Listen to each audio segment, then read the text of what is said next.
어디 보자. 입대를 앞두고 있는데 학점은행제를 알아보고 있다면이 오늘의 주제. 일단 학점은행제라는 교육제도 자체가 수많은 학생들의 여러 가지 상황을 너그럽게 포용할 수 있다고 생각을 합니다.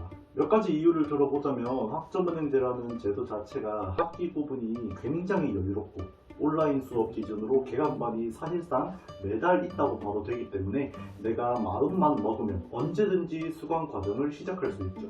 커리큘럼 만든 뒤에 내가 자격증 어떤 걸 따야 할지, 독학사는 뭘 해야 할지 이런 거는 잠깐 후순위로 미룬다고 하더라도 일단 시작을 하는 데에는 크게 문제가 될 게 없다는 게 중요한 거죠. 다만 학점은행제라도 포용하기 어려운 몇 가지 상황이 존재하는데 그 중에서 가장 대표적인 게 바로 오늘 주제인 군입대죠. 공부를 하려면 뭐가 필요할까요? 공부를 할 수 있는 시간이 필요합니다. 이게 너무나도 당연한 이야기 같지만 입대를 하는 순간 당연한 이야기가 아니게 되겠죠. 왜? 나의 자유가 제한되어 버리기 때문에.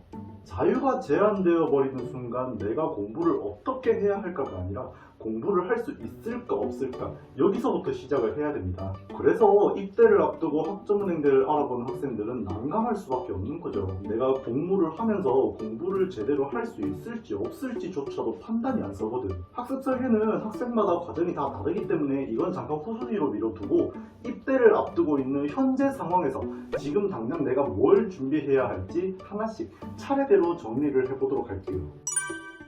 조금 마음은 아프지만 내가 지금 입대를 앞두고 있다 플러스 학점은행제를 해야 해서 이것도 같이 알아보고 있다 한다면 무조건 알아야 할 두 가지가 먼저 있습니다. 이거 먼저 체크하고 갈게요. 첫 번째, 학기 구분.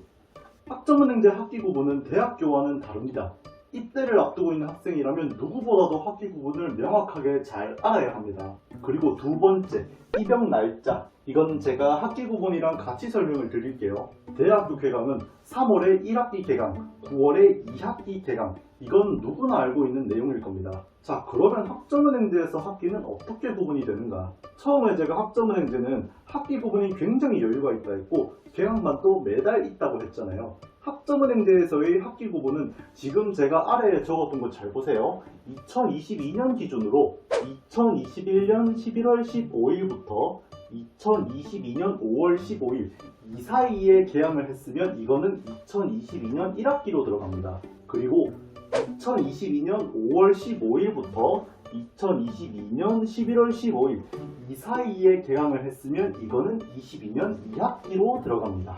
학점은행제에서 수업을 신청하게 되면 개강 날짜와 기수가 있는데 그 날짜와 기수에 따라서 학기가 결정되는 게 학점은행제입니다. 자, 그러면 빠르게 예를 하나 들어보죠. 수업을 신청했는데 개강 날짜가 22년 3월 8일이에요. 그러면 이 수업의 학기는 여기 있으니까 22년 1학기로 인정이 되겠죠. 생각보다 엄청 간단한 내용이고 이해하는 것 절대 어렵지 않습니다. 그럼에도 불구하고 입대를 앞두고 있는 학생들이 학기 구분을 완벽하게 알아야 하는 이유.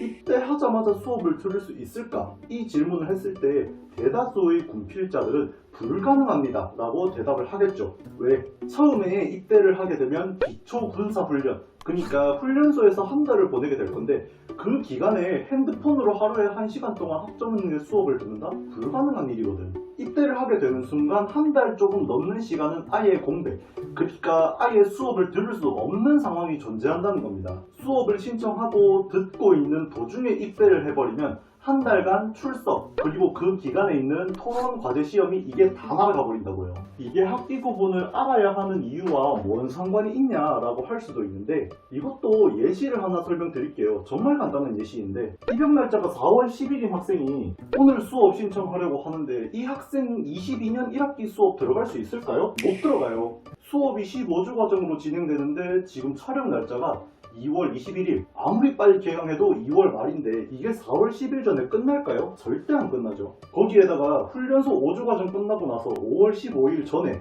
22년 1학기 수업 신청할 수 있을까요? 라고 한다면 그것도 안 되죠. 컴퓨터를 쓸 수 있을지도 없을지도 모르는 상황에 개강 날짜를 5월 초중순에 맞춰야 하니까. 그렇다고 한 달을 아예 다 빠져버리자니 학점은행제 수업은 4주차 이상 수업을 빠지면 점수 상관없이 무조건 꽈락을 시켜버립니다. 이걸 한 줄 요약하면 어떻게 되냐?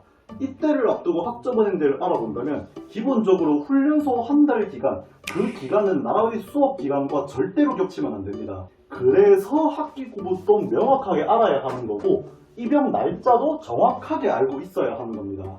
그래야 훈련소 기간을 피해서 수업을 신청할 수가 있으니까 설명했던 이 내용들을 알고 그 이후에 훈련소 기간을 피해서 수업을 신청하다 보면 수업을 계획했던 것보다 엄청 앞당겨서 시작하거나 혹은 확 미루거나 둘 중 하나가 될 건데, 첫 학기 시작 날짜가 어떻게 되든 일단 두 가지를 확실하게 알고 계획을 짜면 훈련소에 있는 그 한 달, 그 기간은 확실하게 피할 수가 있기 때문에 안전하게 시작을 할 수 있습니다. 그게 포인트죠. 이걸 시작이 반이다 라는 말에 넣으면 수업을 안전하게 시작하는 것만으로도 일단 50%는 먹고 들어간 겁니다.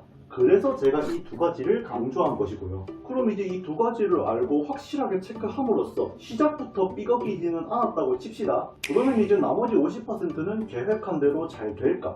수업 언제 시작하고 자격증하고 독학사 시험 보고 예쁘게 학습 계획서 다 만들어 뒀는데 이걸 그대로 진행하면 정말 너무나도 좋겠지만 설계대로 진행되지 않는 경우가 훨씬 더 많을 겁니다. 학점은행제는 변수를 굉장히 싫어하는데 군복무를 하는 도중 학점은행제를 한다는 것 자체가 이미 변수투성이죠. 내가 원하는 시간 맞춰서 자격증이나 독학사 시험을 보러 갈 수 있을 거라는 보장도 없고요. 수업조차 제때제때 들을 수 있다는 보장이 없습니다. 그럼 나는 50% 이거를 잘 채우려면 어떻게 해야 할까요? 라고 저한테 질문을 한다면 저는 간을 잘 봐라 라고 합니다. 뭐 간을 잘 봐라 이게 뭔 소리냐 할 수도 있겠지만 자격증이나 독학사 시험 제때 못 보는 거는 기본이고, 심지어 인터넷 환경이 너무 안 좋거나 복무 확인서 첨부를 못해서 수업을 못 듣는 학생들도 있어요. 군복무를 하는 데 있어서 환경이 다 똑같은 게 아니기 때문에 가장 먼저 나의 복무 환경을 잘 파악하고 이후에는 계속 간을 보면서 시험 일정이든 수업이든 할 수 있는 건 전부 다 하려고 최대한 노력해야 돼요. 군복무를 하는 기간보다 저녁 이후의 시간이 학생에게 훨씬 더 중요하기 때문에 복무 중에 할 수 있는 건 최대한 다 하고 전역하세요. 앞에서도 말했겠지만 군대에서 학점은행제를 한다는 것 자체가 이미 변수투성이입니다. 그렇기 때문에 이거를 최소화하는 것 하나만으로도 얻는 학점이 확연하게 달라질 겁니다. 좋은 환경에서 공부를 하는 게 아니기 때문에 내가 가진 목표, 그 목표까지 가는데 필요한 학습 계획서, 그리고 그 안에 있는 이 변수투성이들을 최소화하고 이거를 붙이는 단계를 잘 다듬을 필요가 있다는 것을 꼭 강조하고 싶습니다. 그래서 뭘 잘해라? 간을 잘 봐라.